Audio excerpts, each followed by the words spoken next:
बिस्मिल्लाहिर्रहमानिर्रहीम। आप सबको हमारी तरफ से खुशामदीद। आप इस वक्त प्रोग्राम देखना शुरू कर चुके हैं सलाम जेके, और सलाम जेके में आप सबका स्वागत इस्तकबाल है। सामीन नाज़रीन, आज की अहम तरीन नशरियात में जहां हम बात जम्मू कश्मीर से शुरुआत करेंगे, क्योंकि दो तीन बड़े इंपॉर्टेंट और बर्निंग इश्यूज़ हैं जिन पर आपके साथ गुफ्तगू करेंगे। कुछ ग्राउंड ज़ीरो की बात आपके साथ करने की कोशिश करेंगे। कोरोना के बीच इंतज़ामिया मुतहरिक हो रही है, क्यों वो मुतहरिक हो रही है, कितना ज़रूरी वो मुतहरिक होना है, इस पर गुफ्तगू करेंगे। आगे चलेंगे तो दिल्ली की सूरत हाल आपको बताएंगे। अस्पताल में आग लगी और आग लगने की वारदातें लगातार हो रही है, उस पर बात करेंगे। कौमी सलामती मुशीरों का इजलास होने जा रहा है, उससे कबल पेशरफ्त हो रही है, वो पेशरफ्त है क्या, क्यों उस पेशरफ्त को इंतहाई अहम माना जा रहा है, इस पर भी बात करने की कोशिश करेंगे। और 9:40 पर आप और हम बराह रास्त बात करेंगे, दिल की बात करेंगे, आपकी आवाज़ को हुकूमत तक पहुंचाने की सही और कोशिश करेंगे, इस उम्मीद के साथ कि अरबाब इख्तिदार जो कुर्सियों पर विराजमान है, अपने बड़े आलीशान महलों में बैठे हैं, उन्हें इस बात का एहसास हो कि दूर दराज इलाकों के समेत शहर गाँव के अंदर रहने वाले लोग गोनागो मुश्किलात से दो चार है, और उन मुश्किलात का अजाला क्यों ज़रूरी है, यह आज बात करने की ज़रूरत को ज़रूर हम कोशिश करेंगे। और ज्वाइन करेंगे आप 9:40 पर हमारे साथ। लेकिन प्रोग्राम का फॉर्मेट, सबसे पहले ज़रा माजी को याद करते हैं और माजी की तलख बातें या तलख तजुर्बे जो हमारे सामने हैं आपको बयान करेंगे एक एक करके आसिफ रशीद, क्योंकि दिल्ली स्टूडियो में आसिफ ने हमारे साथ ज्वाइन कर लिया। बहुत शुक्रिया आसिफ। बहुत बहुत शुक्रिया। इस्तकबाल है आप सबका। प्रोग्राम सलाम जी के दिल्ली के स्टूडियो से बराह रास्त आप देख रहे हैं, एग्जीक्यूटिव एडिटर इशफाक गौहर और आसिफ रशीद के साथ। प्रोग्राम का आगाज मामूल के मुताबिक, या जैसे आप देखते हैं हिस्ट्री ऑफ द डे से, आज का दिन क्यों अहम है, ज़रा इस पर नज़र दौड़ाते हैं और माजी के पन्नों को पलटने की एक कोशिश हमारी भी है। 1729 में आज का दिन स्पेन, फ्रांस और बरतानिया के लिए काफ़ी अहम, जब तीनों मालिक ने मिलकर आज के दिन सिविल के मुआहदे पर दस्तखत किए थे 1729 में। 9 नवंबर 1937 को जापानी फौज ने चीन के शहर शंघाई पर कब्जा कर लिया था। तारीखी शहर पर कब्जा हुआ था और उसके बाद वापस पलटवार भी हुआ, लेकिन आज का दिन था जहां पर जापानी फौज ने चीन पर सबकत हासिल की थी। 1945 आज ही का दिन कनाडा ने अक़वाम मुत्तहिदा के चार्टर की तौसीक की। आज का दिन 9 नवंबर 1945। 1963 भी काफ़ी अहम है। 1945 के बाद जहां पर जापान के माई कोयले की कानों के अंदर धमाके से 458 अफराद की हलाकत हुई थी। इससे पहले एक शदीद जल्जला, और उसके कुछ दिनों के बाद 9 नवंबर को जहां पहले हफ्ते के दौरान जल्जले ने हजारों अफराद की जान ली थी जापान में, और उसके बाद माई कोयले की कान के अंदर धमाके से 450 से ज्यादा लोगों की जान आज ही के दिन गई थी। 1989 में बरतानिया में सजाए मौत पर मुकम्मल पाबंदी आयद कर दी गई थी। 1953 में आज का दिन कंबोडिया के लिए काफी अहम है, क्योंकि फ्रांस से कंबोडिया आज के दिन आज़ाद हुआ था और आज यौम आज़ादी है कंबोडिया का।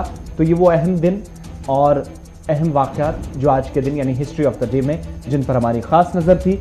और अब प्रोग्राम का आगाज़ करेंगे। खबरों की शुरुआत आज यूनियन टेरिटरी जम्मू कश्मीर के श्रीनगर जिला आपको लिए चलते हैं, जहां पर इंतजामिया ने अब एक और बड़ा फैसला लिया है। बड़ा फैसला उस वक्त सामने आया है जब 2 दिन पहले जिला तरक्याती कमिश्नर का बयान सामने आया, जिसमें उन्होंने इस बात का एतराफ़ किया कि जिले के अंदर केसेस इस शिद्दत से बढ़ रहे हैं कि हो सकता है कि कोरोना कर्फ्यू जैसी दोबारा सूरत हाल न सिर्फ बने, बल्कि जिले के अंदर एक बड़ी परेशानी आम लोगों के लापरवाही की वजह से या मुतअद्दिद मकामात पर इंतजामिया पर भी सवाल हैं, उसकी वजह से भी सामने आ सकती हैं। और जिला तरक्याती कमिश्नर के उस बयान के एक दिन के बाद यानी विद इन 24 आवर्स श्रीनगर जिले में कोरोना कर्फ्यू जहां पर इस वक्त तेजी से बढ़ रहा है, 60% से ज्यादा केसेज हैं, 5 वार्डों के 14 मकामात में 10 दिनों के लिए बंदिश आयद कर दी गई है, यानी कर्फ्यू नाफिज कर दिया गया है। तालीमी इदारे इन इलाकों के अंदर बंद रहेंगे और 7 से 11 बजे तक जरूरी अशिया आप खरीद सकते हैं। इंतजामिया ने इसके लिए टाइम दिया है। इन इलाकों के अंदर यानी जहां पर बंदिशें हैं, पाबंदियां हैं, श्रीनगर एडमिनिस्ट्रेशन ने ताज़ा जो हुक्मनामा जारी किया उसके मुताबिक खरीदो फरोख्त का एक वक्त जो है वो मुतय्यन किया गया है।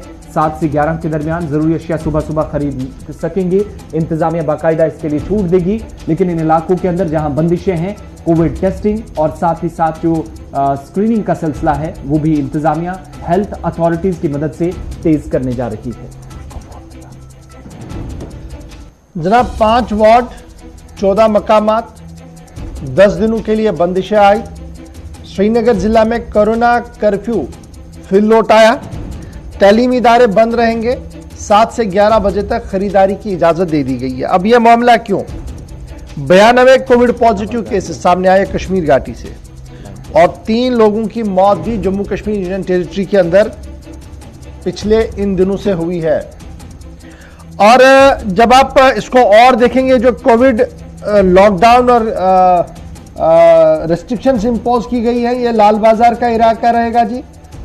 उसके साथ साथ हैदरपोरा, छानपोरा, बेमिना वार्ड नंबर 11, 32, 31, 27 और 24 श्रीनगर शहर के, और उसके साथ साथ बोटकदल, उमर कॉलोनी, बागवानपोरा, मौलवी स्टॉप, मिल स्टॉप और Lal Bazar, Shah Anwar colony, green avenue colony, Noorani colony और Hamdania colony, Tauheedabad colony, Maithan Chanapora, Hamdania colony in Bemina, ये वो इलाके हैं, एसडीए के इलाके हैं जहां पर आज से बंदिशें आयद रहेंगी।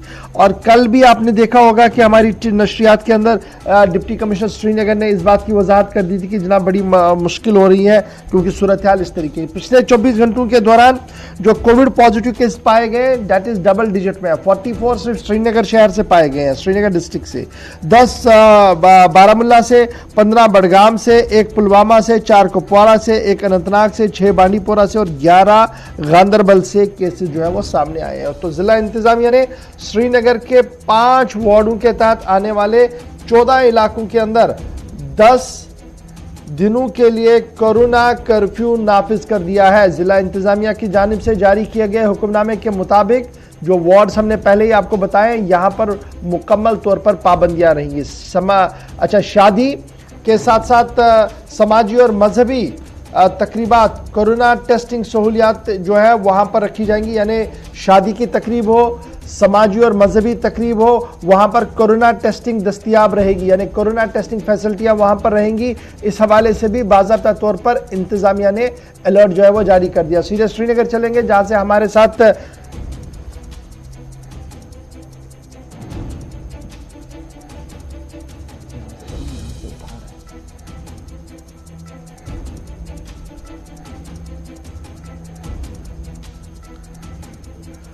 सईद फारूकी हमारे साथ श्रीनगर से ज्वाइन कर चुके हैं। सईद, अपडेट कीजिएगा, 5 वार्ड 14 मकामात 10 दिनों के लिए बंदिश है। क्या वाकई तौर पर शहर श्रीनगर की सूरत हाल अब इतनी खराब हो गई है कि इंतजामिया को आनन फानन में कोरोना रेस्ट्रिक्शंस और लॉकडाउन इंपोज करना पड़ा? बिल्कुल इशफाक, देखिए हालात जो है वो कहीं ना कहीं खराब हो रहे हैं कोविड-19 की वजह से, क्योंकि जो भी मामला अगर वादी की हम बात करें तो बेशतर जो मामला है वो श्रीनगर डिस्ट्रिक्ट से ही आ रहे हैं। और हमने भी कल अपनी लाइव नशियात में डिस्ट्रिक्ट डेवलपमेंट कमीशन से पूछा था कि लो फूल कहाँ पे हो रहा है, क्योंकि अगरचे रेस्ट्रिक्शंस लगाई गई है, एसओपीज और गाइडलाइंस बनाई गई है, तो एसओपीज और गाइडलाइंस के बावजूद भी वायलेशन क्यों हो रही है? क्योंकि शादी में तो आप लोगों ने 25 के करीब लोगों को अलाउ किया था, वो कहाँ पे है? क्या इम्प्लीमेंट है कहीं पे?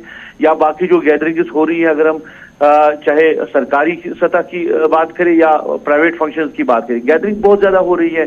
और बार बार जो एडमिनिस्ट्रेशन कह रही है कि man and machinery on toes है और वो सारे मामलात को मॉनिटर कर रही है। देखिए, हमने कई बार कहा है कि पब्लिक ट्रांसपोर्ट में तो इतनी वायलेशन हो रही है, गाड़ियों के छतों पे लोग बैठे होते हैं, वहां पे अंदर तो झांकने की जगह नहीं है, ना एसओपीज है, ना गाइडलाइन, ना कोई मास्क इस्तेमाल कर रहा है, तो ये लोग फुल है। देखिए, सही बात है कि एडमिनिस्ट्रेशन ने बार बार ऑर्डर्स जो है वो निकाले हैं, कागजों तक वो ऑर्डर्स महदूद रहे हैं, क्योंकि सही मानों में इन्होंने उन चीजों को इम्प्लीमेंट नहीं किया। लोगों की भी जिम्मेदारी है, क्योंकि लोग भी कहीं ना कहीं लापरवाही कर रहे हैं, मगर सबसे ज्यादा जिम्मेदारी जो है वो इंतजामिया की है, जिस वजह से आज जो है वो हालात बन रहे हैं। क्योंकि कई बार डॉक्टर्स ने इनको अलार्म भी किया था कि सिचुएशन बदल सकती है, जो एक्सपर्ट्स है माहिरीन है, अब बदल रही है सिचुएशन, श्रीनगर ज्यादा हॉट जोन बन रहा है। अब ये मामला जो है, पहले हम डाउनटाउन देखते थे, अब ये मामला जो है छानपुरा में भी, अब मिथन छानपुरा में मामला दर्ज हुए हैं, पीरबाग या बेमना का जो एरिया है वहां की जो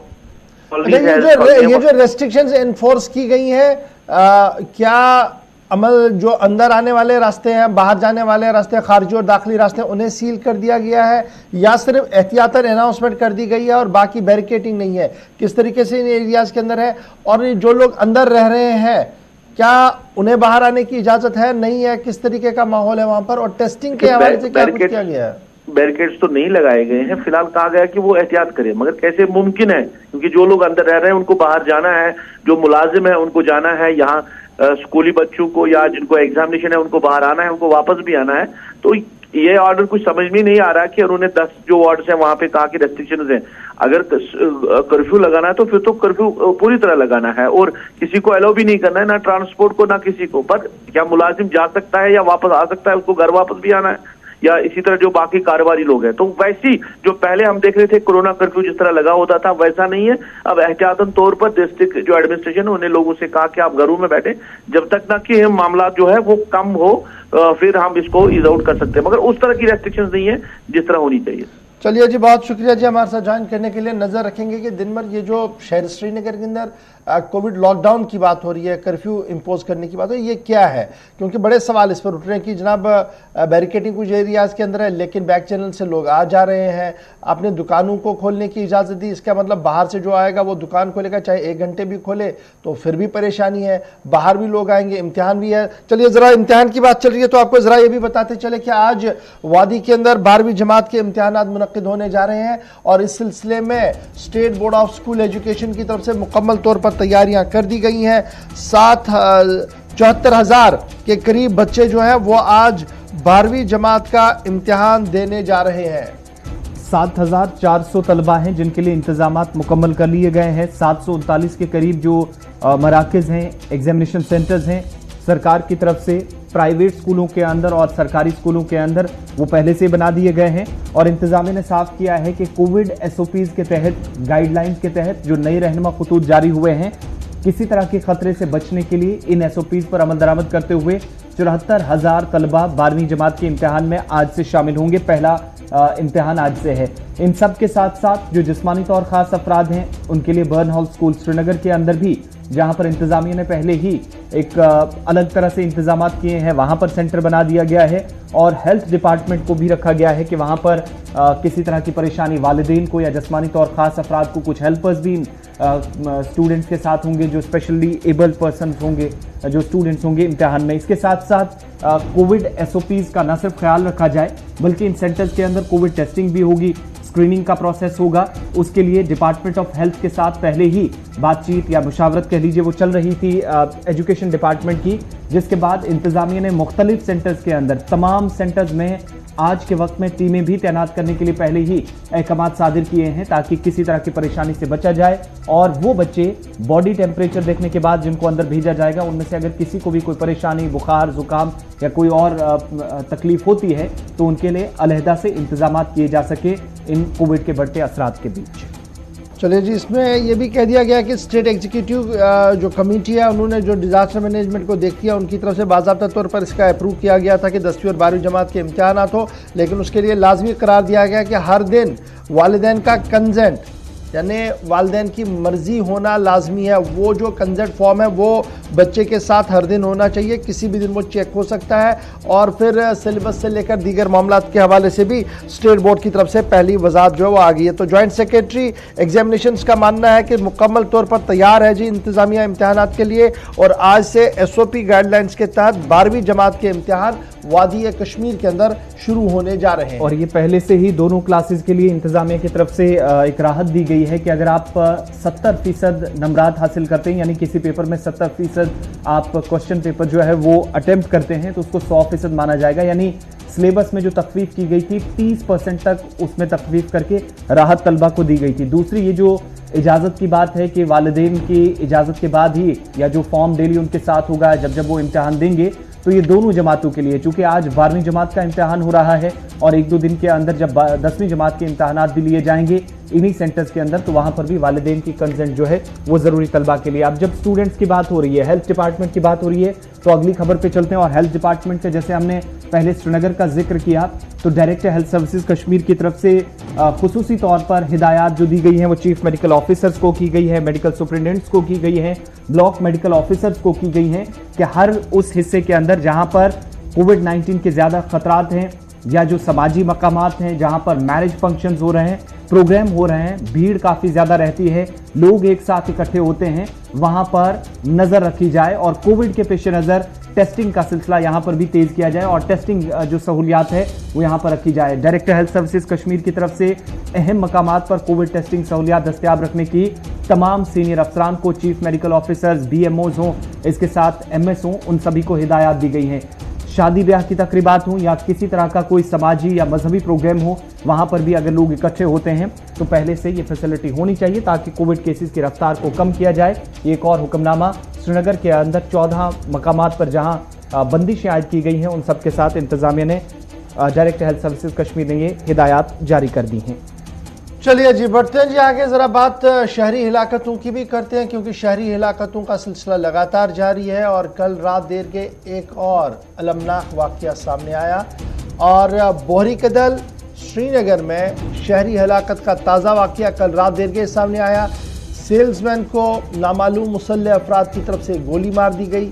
इंतहाई जख्मी हालात में उसे अस्पताल लाया गया, जहां पर वो दम तोड़ बैठा। बांडीपोरा का मौलिक नौजवान कश्मीरी पंडित की दुकान पर पिछले 20 साल से काम कर रहा था। ये बड़ी बात है जी इसमें, लेकिन बड़ा मसला ये है कि सेल्समैन की हिलाकत का सिलसिला तो रात देर गए हमने देखा, उसके बाद ये कहा गया कि सिक्योरिटी जो है जी हाई अलर्ट पर है और पिछले 24 घंटों की जब आप बात करेंगे तो बैक टू बैक 2 किलिंग्स हुई हैं और अगर आप इसको 2 दिन के साथ जोड़ेंगे तो ये तीसरा इंसिडेंट है। पहला इंसिडेंट कहां पर हुआ था जी? बेमना के पास, जेवीसी के पास, जहां पर गोली चली थी। वहां पर भी इतला थी कि 2 लोग जख्मी हुए थे। बाद में पुलिस तस्दीक इसकी नहीं हो पाई, लेकिन गोली चली थी, इसकी तस्दीक हुई थी। मिलिटेंट वहां से फरार हुए। उसी दिन फिर दूसरा इंसिडेंट जो हमारे पास है वो बटमालू का है। पुलिस कांस्टेबल को नज़दीक से गोली मार दी गई, उसकी हलाकत हुई और उसके बाद अब ये तीसरा इंसिडेंट है श्रीनगर शहर के अंदर, जब ताज़ा तरीन सिविल कैजुअल्टी रात देर गए जो है वो की गई है। और जब ये सारी बातें हो रही थी, मोहम्मद इब्राहिम खान इस मोहल्लिक का नाम बताया गया है, जिस पर कल नामालूम मुसल्लह अफराद की तरफ से फायरिंग की गई है। बांडीपोरा ज़िले का रहने वाला था, लेकिन कश्मीरी पंडित माइग्रेंट की दुकान पर था। अब ये कश्मीरी पंडित है कौन जी? डॉक्टर संदीप मावा। ये नाम बड़ा मशहूर नाम है, क्योंकि आपको याद होगा कि ये वो आदमी है जो रिकन्सिलेशन फ्रंट का सदर भी है और लगातार एक मिशन के तहत कश्मीरी पंडितों की बाज़ाबादकारी के हवाले से, उनकी रियासत वापसी के हवाले से कोशिशों का आगाज़ कर चुके थे और तकरीबन 29-30 साल बाद उनकी जो मारूसी जायदाद थी वहाँ पर ताला चढ़ा था दुकान पर, उसको खोला और उसके बाद दोबारा से बोहरी कदल इलाके में इसने काम शुरू किया था और उस वक्त मीरवाइज, मौलवी उमर फारूक और सारे लोगों ने सताइश की थी, वो वहाँ पर आए थे और एक रिवाइवल ऑफ प्रोसेस एक चल रहा था। उसी दुकान पर, संदीप मावा की दुकान पर ही गोली चली है, जिसके नतीजे में उनका जो ये सेल्समैन था जो वहाँ पर निगरान था वो जख्मों की ताब न लाकर बाद में दम तोड़ बैठा है। पुलिस की तरफ से FIR कल रात देर गई दर्ज कर दी गई थी, तहकीक शुरू कर दी गई है, लेकिन ज़राया के मुताबिक आसपास की CCTV फुटेज से काफ़ी चीज़ें क्लियर हो रही है और ये क्लियरिटी जो हमें ज़राया से बताया जा रहा है कि बहुत जल्द इस केस से पर्दा जो है वो हट सकता है। लेकिन फिलहाल जो अब हम देख रहे हैं तो सिक्योरिटी एजेंसीज का ये मानना है कि जनाब एक तरफ से जहां ये कार्रवाई ज़रूर हुई है, लेकिन एंटी मिलिटेंट ऑपरेशंस भी चलाए जा रहे हैं और लगातार एंटी मिलिटेंट ऑपरेशंस के दौरान कल 2 मिलिटेंटों की गिरफ्तारी भी हुई और 3 बालाई वर्कर भी गिरफ्तार हुए हैं सूबा कश्मीर ने। कुल मिलाकर 5 लोगों की कल गिरफ्तारी भी अमल में लाई गई है। लेकिन बड़ा दिलखराश वाकया उस वक्त देखने को मिला जब बांडीपोरा का नौजवान जो सेल्समैन की हैसियत से काम कर रहा था वो मारा गया बोहरी कदल श्रीनगर के अंदर। इस इंसिडेंट के फौरन बाद उमर अब्दुल्ला का ट्वीट सामने आया जिन्होंने इस पूरे मामले की मजम्मत की है और हुकूमत से एक माहौल को कायम करने की दरख्वास्त की है। उसके बाद पीपल्स डेमोक्रेटिक पार्टी, जम्मू कश्मीर अपनी पार्टी और दीगर जमातों की तरफ से भी बयानात का सिलसिला जो है वो जारी। आज अगर हम सुबह से अभी तक की बात करें तो शहर खास के अक्सर हसास इलाकों के अंदर सिक्योरिटी का निज़ाम सख्त कर दिया गया है। CRPF की डिप्लॉयमेंट बहुत सारे इलाकों के अंदर है। बख्तरबंद गाड़ियां जो हमारी हैं वो कई नाकों पर लगाई गई हैं और शहर समेत वादी के मुख्तलिफ इलाकों के अंदर भी सिक्योरिटी हिसार को बढ़ा दिया गया है ताकि मिलिटेंटों की नकल हमल जो है उस पर रोक लग सके। तो ये खबर थी जनाब कल की, लेकिन आज का अपडेट के साथ आपके सामने रखने की बिल्कुल। अगर पिछले 40 रोज में देखें तो हलाकतों का सिलसिला जो कि तकरीबन 1.5 माह कबल 5 तारीख को शुरू हुआ था, इनमें कुछ सरकारी मुलाजमीन, सिक्योरिटी फोर्सेज के अफराद और दीगर कुछ आम शहरी भी निशाना बने। 16 के करीब लोगों की जान गई है और 24 घंटों के दौरान ये दूसरी हलाकत थी जहां पर पुलिस कांस्टेबल के बाद अब एक और शहरी गोलियों का निशाना बना। सिक्योरिटी के हवाले से बात हो रही है तो अब जरा एक और अहम खबर आपको बताते हैं और बात लाइन ऑफ कंट्रोल से लगने वाले 2 अहम अजला की करते हैं। राजौरी और पुंछ के अंदर, जहां पर इस खित्ते के अंदर सलामती सूरत हाल को यकीनी बनाने के लिए सिक्योरिटी फोर्सेज मुश्तरका कार्रवाइयां कर रही हैं, ज्वाइंट ऑपरेशन चल रहे हैं। और चाहे वो राजौरी की बात हो, पुंछ की बात हो, या दोनों अजला को मिलाने वाली शाहरा हो जो जम्मू के साथ भी टकराती है, उस शाहरा पर भी सिक्योरिटी काफी सख्त है, चूंकि 3 माह के दौरान 5 मुख्तलिफ एनकाउंटर्स हुए हैं।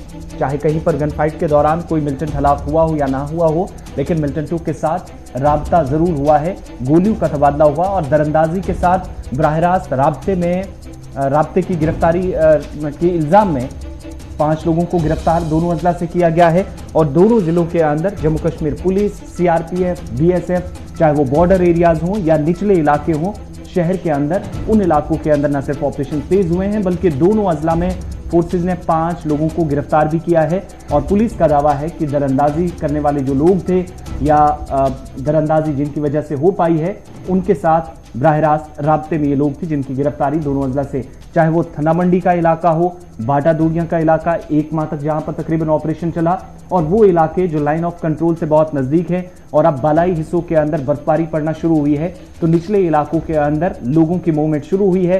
पुलिस और दीगर एजेंसियां भी मुतहरिक नजर आ रही हैं कि इन लोगों के मूवमेंट के साथ कहीं लाइन ऑफ कंट्रोल के करीबी इलाकों में दरअंदाजी के वाकयात में इजाफा ना देखा जाए। इसके लिए अब ऑपरेशन मजीद तेज हुए हैं, चूंकि 3 माह के दौरान इन दोनों इलाकों के अंदर बीच वाले एरियाज में लाइन ऑफ कंट्रोल के बहुत करीब 5 मुख्तलिफ एनकाउंटर्स हो चुके हैं।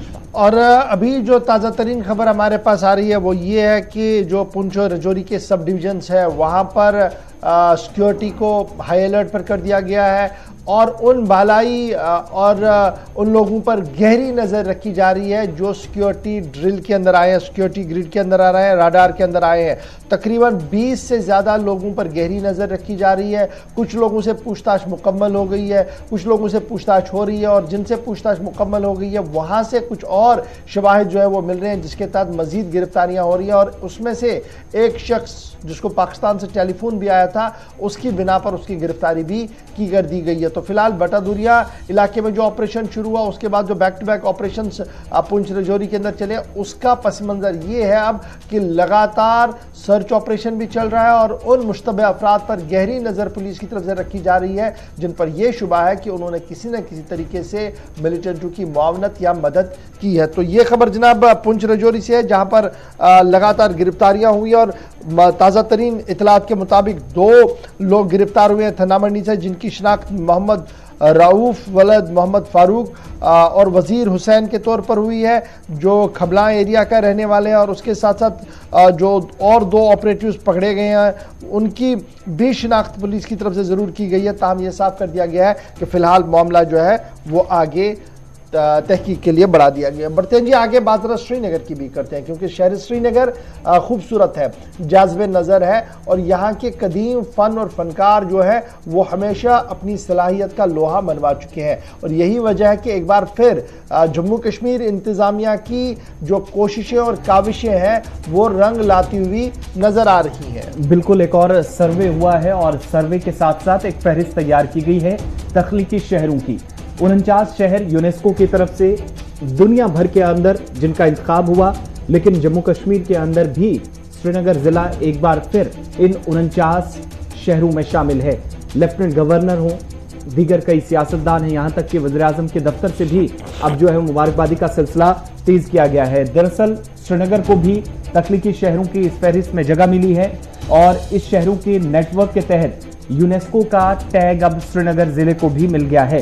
दस्तकारी या जो लोक फन है, इन दोनों शोबों में श्रीनगर इस फहरिस्त में शामिल हुआ है और यही वजह है कि अब कारीगर हों, दस्तकार हों, उन सभी लोगों को जो दस्तकारी से या लोक फन से वाबस्ता हैं उनको लेफ्टिनेंट गवर्नर के दफ्तर से भी मुबारकबाद पेश की जा रही है। और श्रीनगर जिले को टॉप ऑफ द लिस्ट इन 49 शहरों में जिनकी यूनेस्को ने आलमी सतह पर एक लिस्ट जारी की है, श्रीनगर भी सरे फहरिस्त है। बड़ी बात यह है कि इन 2 कामों की वजह से जहां पर रिवायती जो दस्तकारी है उसको भी एक बार कंसीडर किया गया है आलमी सतह पर, और यूनेस्को के अंदर बैठे जिम्मेदारान ने आलमी सतह पर नजर रखने वाले बड़े शहरों में लोगों ने इसको इस फहरिस्त में शामिल करने से कबल इन दोनों शोबों पर नजर रखी। और दूसरी बात, लोक फन रिवायती यहाँ पर जो दस्तकारी है उन दोनों को शामिल करके यूनेस्को की लिस्ट में 49 शहरों में श्रीनगर जिला भी शामिल हो गया है, जिसके लिए लेफ्टिनेंट गवर्नर ने वज़ीर आज़म का शुक्रिया अदा करते हुए श्रीनगर के या वादी कश्मीर के जो दस्तकार हैं, कारीगर हैं और दीगर तमाम लोग जिनकी काविशों से हो पाया है, इजहार तशक्कुर किया है। 290 मुल्क और 295 सिटीज अभी तक यूनेस्को की लिस्ट के अंदर है और अब उसमें एक और इम्तियाज जुड़ चुका है जम्मू कश्मीर के नाम का, और जम्मू कश्मीर के अंदर वादी कश्मीर का श्रीनगर जिला जिसे इस लिस्ट के अंदर जगह मिली है। इससे पहले मुंबई और हैदराबाद को भी अक्टूबर 2019 में इस लिस्ट के अंदर जो है वो जगह मिली थी। बढ़ते हैं जी आगे, बात जरा एक और खबर की करते हैं और बात अब इंडियन एयरफोर्स की करते हैं, क्योंकि सरहद पार जो एक्टिविटीज हो रही हैं, चाहे वो पाकिस्तान की साइड पर हो या चीन की साइड पर हो, इस पर गहरी नजर रखने के लिए और मंथन करने के लिए अब इंडियन एयरफोर्स भी कमर बस्ता हो गया है। और खबर यह है कि इंडियन एयरफोर्स की तरफ से 2 रोजा इजलास को तलब कर दिया गया है और ये 2 रोजा इजलास इंतहाई अहम होने जा रहा है। 3 रोजा इजलास है जिसमें अहम तरीन बातों पर तबादला ख्याल किया जाएगा। टॉप ब्रॉस जो इंडियन एयरफोर्स के हैं वो जनाब 10, 11 और 12 तारीख 3 दिन लगातार सिचुएशन को डिस्कस करेंगे और ये सिचुएशन विज़ाविज़ चाइना और पाकिस्तान जो है इसे डिस्कस किया जाएगा कमांडर कॉन्फ्रेंस के अंदर। इंडियन एयरफोर्स के कमांडर कॉन्फ्रेंस की तारीखों का ऐलान कर दिया गया है। 10, 11 और 12 नवंबर को ये इजलास, 12 अक्टूबर को ये इजलास जो नवंबर को होने जा रहा है और इस इजलास की अहम तरीन बात यह है कि air chief marshal VR Chaudhari जो हैं जिन्होंने टेक ओवर 1 अक्टूबर को किया था, उनकी सरबराही में ये पहला इजलास होगा जिसकी सदारत वो खुद करेंगे और उनने खुद लद्दाख के फोरफ्रंट पर भी काम किया है और हसास तरीन मकामात पर उन्होंने अपनी खिदमत पहले ही अंजाम दी है। और माना जरा कि air chief marshal RK Chaudhari की सरबराही में जब आज का ये इजलास, कल से जब ये इजलास शुरू होगा तो इस इजलास के अंदर विज़ाविज़ पाकिस्तान और विज़ाविज़ चाइना, ये दोनों सरहदें जो लद्दाख के अंदर इस वक्त सबसे ज़्यादा एक्टिव मानी जा रही है, इस पर क्या कुछ हिकमत अमली तैयार करनी है, इस हवाले से जो है वो हतमी शक्ल दी जाएगी। इंडियन एयरफोर्स की तरफ से पहले ही MiG-29 फाइटर जेट्स और दीगर जो जहाज़ हैं उन्हें फॉरवर्ड एरियाज में ले लिया गया था मई जून लास्ट ईयर के महीने में, और तब से लेकर स्लॉटीज भी चल रही हैं, तब से लेकर मुख्तलिफ रैकीज भी चल रही हैं और फिजा से ज़मीन पर नज़र बराबर जो है वो रखी जा रही है। लेकिन इस कॉन्फ्रेंस का होना, 3 दिन की कॉन्फ्रेंस का होना, मतलब जम्मू कश्मीर की मौजूदा सूरत हाल से लेकर पाकिस्तान और चीन की सरहदों तक हर चीज़ पर गहरी नज़र रखी जाएगी। इस कॉन्फ्रेंस के अंदर क्या कुछ होगा इस पर हमारी गहरी नज़र रहेगी और आपको पूरा अपडेट भी करते रहेंगे। चलिए बढ़ते हैं आगे। लेफ्टिनेंट गवर्नर इंतजामिया के कुछ और फैसलों की बात करते हैं और लेफ्टिनेंट गवर्नर मनोज सिन्हा की सदारत में एक और अहम मीटिंग हुई है और मीटिंग में इस बार जिला तरक्याती कमिश्नर या SPs नहीं बल्कि तमाम सेक्रेटरीज को मदऊ किया गया था और उनके साथ मशावरत मुख्तलिफ महकमों के कामकाज पर चल रही थी। लेकिन सबसे बड़ा मामला दफातर फाल बनाने के लिए 1 माह की डेडलाइन मुकर्रर कर दी गई है। पॉलिसी इकदाम हो, तरक्याती मंसूबे हों, उनमें तेज रफ्तारी लानी हो या सरमा के दौरान जिनको कंप्लीट करना था, उन सभी पर तफसीली तबादला ख्याल हुआ है। और लेफ्टिनेंट गवर्नर से मुशावरत के बाद इंतजामी सेक्रेटरीज की जो मीटिंग हुई है, इसमें आज के वक्त में जो तरक्याती मंसूबे जारी हैं, पॉलिसी इकदाम लेफ्टिनेंट गवर्नर ने इंतजामिया के हैं और बरवक्त तकमील पर तबादला ख्याल किया गया है। मीटिंग में यह भी कहा गया कि हुकूमत की तरफ से मुख्तलिफ जो पॉलिसीज हैं और इकदाम हैं, इनको पायदार तरक्की के हदफ को हासिल करना इंतजामिया का इस वक्त जो वाहिद टारगेट था उसके तहत काम होना चाहिए। और मुशावरत में 1 माह का वक्त, जो आज के वक्त में सबसे बड़ी परेशानी थी कि दफातर को, आज जो लेफ्टिनेंट गवर्नर की सदारत में जब मीटिंग हो रही थी तो इस पॉइंट पर बहुत ज़्यादा डिस्कशन हुआ है और वह है दफातर को दफातर जो है उनको फाल बनाना, यानी डिजिटल प्रोसेस जो है उसको मजीद तेजी के साथ अब हर दफ्तर के अंदर, यानी 1 माह का वक्त लेफ्टिनेंट गवर्नर ने दे दिया है कि हर एक दफ्तर अब गवर्नेंस के निज़ाम में लाया जाए, यानी इंटरनेट, ईमेल के जरिए से हर एक चीज़ का पता हो और हर फाइल ऑनलाइन हो। इस सिलसिले में सिर्फ 1 माह का वक्त दे दिया गया है। चीफ सेक्रेटरी इस मीटिंग के अंदर मौजूद थे, जिन्हें यह हिदायत दिया गया कि सभी सेक्रेटरीज के साथ मिलकर हफ्तावार ब्रीफिंग ली जाएगी, कितना काम काम हुआ और अगली माह मीटिंग जब होगी तो उसमें मुकम्मल तौर पर डाटा हो कि कितने दफ्तर 100% ई ऑफिस में चले गए और जहां पर नहीं चला गया हो उनके लिए टास्क भी दिया जाए। ये तो एक बात थी। इसमें जो दूसरी बड़ी बात थी वो ये थी कि डेवलपमेंट यानी तरक्याती मंसूबों की अमल दरामद में जो डिले हो रहा है इस पर भी कल लेफ्टिनेंट गवर्नर ने सवाल उठाया। अब ये डिले क्यों हो रहे हैं, बड़ा इंपॉर्टेंट है। पंचायत लेवल पर, पीआरआई लेवल्स पर जो पैसा सर्फ होना था, जो अकाउंट्स में आया है, जो बजट बुक में भी है, लेकिन उसकी इंप्लीमेंटेशन नहीं हो पा रही है, एक बड़ा सवाल यह है। और कल ये मुद्दा जो है वो लेफ्टिनेंट गवर्नर की मीटिंग के अंदर भी उठा है। इसको ईज आउट करने की कोशिश जो है वो की जा रही है। अब ये कब तक होगा, बड़ा सवाल है, क्योंकि अब सिर्फ चंद हफ्ते हमारे कश्मीर घाटी के अंदर बचे हैं, उसके बाद काम होना ना के बराबर है, क्योंकि बारिश और बर्फबारी का सिलसिला होगा। शायद लेफ्टिनेंट गवर्नर ने इस पूरे मामले का संजीदा नोटिस इसलिए भी लिया है। तीसरी बड़ी बात जो है डायरेक्ट बेनिफिट स्कीम, यानी जहां पर भी रिलीफ का पैसा हो, जहां पर भी जो स्कॉलरशिप का पैसा हो या कुछ भी हो, सरकार की तरफ से इमदाद का मामला हो, वो हाथ में ना जाए, अकाउंट्स में जाया जाए और एक ट्रांसपेरेंट तरीके से काम को किया जाए। इस हवाले से भी एक हतमी लाइन जो है वो खींची गई। लेकिन एक सिल्वर लाइन जो इसमें है, जो कल लेफ्टिनेंट गवर्नर ने नौजवानों के हवाले से किया है, वो ये है कि हर पंचायत के अंदर कम से कम 5 टैलेंटेड नौजवानों का ग्रुप बनाया जाए। 5 लोगों को चुना जाए जिन्हें खुद रोजगार स्कीम के तहत रोजगार का मौका दिया जाएगा। यानी आउट ऑफ द वे 5 लोगों को हर पंचायत के अंदर चुना जाएगा। उन 5 लोगों को लोन सरकार देगी जहां पर वो अपना एंटरप्रेन्योरशिप शुरू करेंगे, अपना एंटरप्राइज शुरू करेंगे, ताकि वो रोजगार शुरू करें और उस रोजगार से न सिर्फ खुद को बल्कि और 5 लोगों को रोजगार फराहम कर सके। इस सिलसिले में ये स्कीम मुतारफ कराई गई और कहा गया कि इस पर किसी भी किस्म का लैतुलैल बर्दाश्त नहीं किया जाएगा। इससे पहले आपको याद होगा कि जब वजीर दाखिला साहब आए थे तो उन्होंने जम्मू और कश्मीर के अंदर इन्हीं ग्रुप्स के साथ बातचीत की थी, जिसके बाद एक बड़ा एक्सपीरियंस उन्हें मिला था और उसी वक्त लेफ्टिनेंट गवर्नर को यह हुक्मनामा वजीर दाखिला की तरफ से दिया गया था कि मजीद इसको एक्सपेंशन में लाया जाए ताकि नौजवान अपनी सलाहियत के मुताबिक अपने रोजगार को चुन सके, न सिर्फ अपना कारोबार करे बल्कि और 5 लोगों को भी रोजगार मिल सके। इसलिए फैसला यह कि हर पंचायत से हर माह 5-5 लोगों को चुना जाएगा ताकि उन्हें रोजगार के दायरे में लाया जा सके। तो ये तो बात थी जनाब लेफ्टिनेंट गवर्नर की। फटाफट से आपको एक और खबर भी बताते हैं आर्मी की, क्योंकि आर्मी, इंडियन आर्मी और कश्मीर यूनिवर्सिटी के बीच मुआहिदा तय पाया गया है और यह मुआहिदा इंतहाई अहम माना जा रहा है। तफसील आपको आज से बताएंगे और उसके बाद जाएंगे छोटे से ब्रेक पर।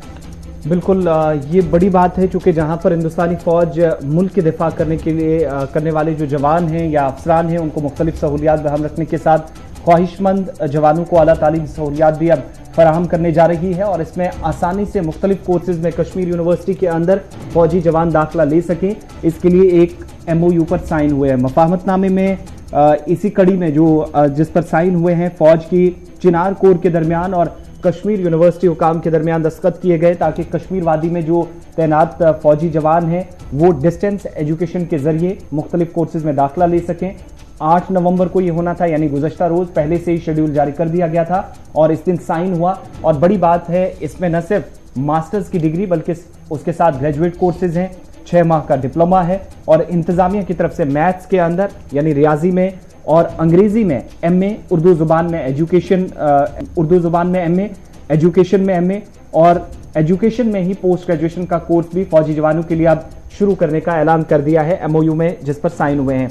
दीगर कोर्सेज में कंप्यूटर, जो आज के वक्त में कंप्यूटर एप्लीकेशंस का ज़्यादा इस्तेमाल हो रहा है, ये भी फौजी जवान डिप्लोमा भी कर सकें, उसके लिए भी इंतजामात होंगे।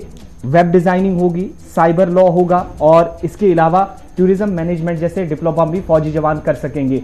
फौज की तरफ से इसे बड़ा कदम करार दिया गया है। दूसरी तरफ तलत अहमद जो कि वाइस चांसलर हैं कश्मीर यूनिवर्सिटी के, चूंकि उन्हीं के साथ जो चिनार कोर है उनने ये साइन किया है, उनकी तरफ से साफ किया गया कि न सिर्फ जो फौजी जवान हैं बल्कि यहाँ के तलबा को दी जाने वाली सहूलियात फौजी जवानों के लिए मैसर हो सकें, इसके लिए बाकायदा यूनिवर्सिटी हुकाम बेहतर तरीके से इंतजाम करेंगे। चलिए जी, छोटे से ब्रेक के लिए यहाँ पर रुक रहे हैं। ब्रेक के उस पार आएंगे तो आपको बताएंगे कि साबिक वजीर आला का एक बड़ा बयान आया है। अब ये कौन साबिक वजीर आला है बयान कहां पर आया और इसका ताल्लुक जम्मू कश्मीर की सियासत के साथ क्यों देखा जा रहा है, क्यों इसको जम्मू कश्मीर के जाविये के साथ देखा जा रहा है। छोटे से ब्रेक के बाद आएंगे, तफसील के साथ इस खबर पर भी हम गुफ्तगू करेंगे। आपको यह भी बताएंगे कि कुछ नई अदालतें बन रही हैं, क्यों ये अदालतें बनाने की बात सामने रखी गई है और वहां पर कौन से कानून होने हैं, और वेंटिलेटर्स की कहानी जिन्होंने कल 5 बजे हमारे प्रोग्राम को देखा होगा, हमने एक बड़ा खुलासा आरटीआई का हमने आपके सामने रखा था, उस पर सरकार का रातों रात बयान भी जारी हुआ है। बयान क्या है, तीनों खबरों पर बैक टू बैक आपको बताएंगे छोटे से ब्रेक के बाद।